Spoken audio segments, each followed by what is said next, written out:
नमस्ते और समाचार नेशनल में आपका स्वागत है। मैं हूं आपकी मेजबान और आज हम बात करेंगे दुनिया भर में कोरोना वायरस की मौजूदा स्थिति पर, खासकर एशिया में बढ़ते मामलों पर। कोरोना वायरस वैश्विक अपडेट 21 मई 2025। दुनिया भर में कोरोना वायरस कोविड-19 की स्थिति लगातार बदल रही है। हाल के दिनों में कुछ देशों में मामलों में फिर से वृद्धि देखी गई है, खासकर एशिया में। विश्व स्वास्थ्य संगठन WHO इस स्थिति पर अपनी नजर बनाए हुए है। एशिया में बढ़ते मामले एक चिंता का विषय। एशिया के कई देशों में, खासकर सिंगापुर, हांगकांग, चीन और थाईलैंड में कोविड-19 के मामलों में लगातार वृद्धि देखी जा रही है।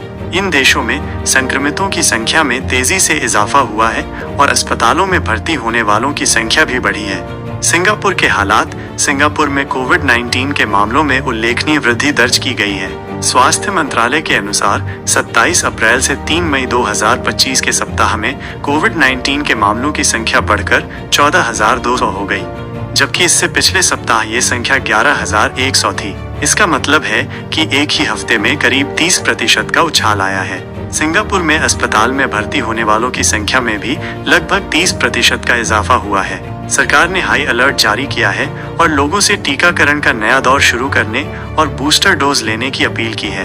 हांगकांग की स्थिति। हांगकांग में भी कोविड-19 संक्रमण की नई लहर शुरू हो चुकी है। स्वास्थ्य विभाग के अनुसार मार्च में जहां पॉजिटिविटी रेट 1.7% था, वह अब बढ़कर 11.4% तक पहुंच गया है। 10 मई 2025 को समाप्त हुए सप्ताह में कुल 1042 कोविड केस रिपोर्ट किए गए, जबकि उससे पिछले सप्ताह में 972 मामले थे। मार्च की शुरुआत में ये आंकड़ा सिर्फ 33 केस प्रति सप्ताह था, जो लगातार बढ़ता जा रहा है। सबसे बड़ी चिंता की बात यह है कि यहाँ पॉजिटिविटी रेट लगातार बढ़ रही है। 1 मार्च को खत्म हुए हफ्ते में ये 0.31% थी, जो 10 मई को खत्म हुए हफ्ते में बढ़कर 13.66% तक पहुँच गई है। थाईलैंड और चीन। थाईलैंड में 11 से 17 मई के बीच मामले बढ़कर 33,030 हो गए, जबकि बैंकॉक में 6,000 मामले सामने आए। चीन में भी कोविड-19 के मामलों में बढ़ोतरी देखी गई है। भारत में स्थिति। भारत में भी नए मामलों को लेकर चिंता बनी हुई है, हालांकि स्थिति को नियंत्रण में बताया जा रहा है। 19 मई 2025 तक भारत में 257 सक्रिय मामले दर्ज किए गए हैं, जिनमें से ज्यादातर मामले केरल, तमिलनाडु और महाराष्ट्र से सामने आए हैं। वर्तमान चिंताएं और मुख्य कारण। नए वेरिएंट।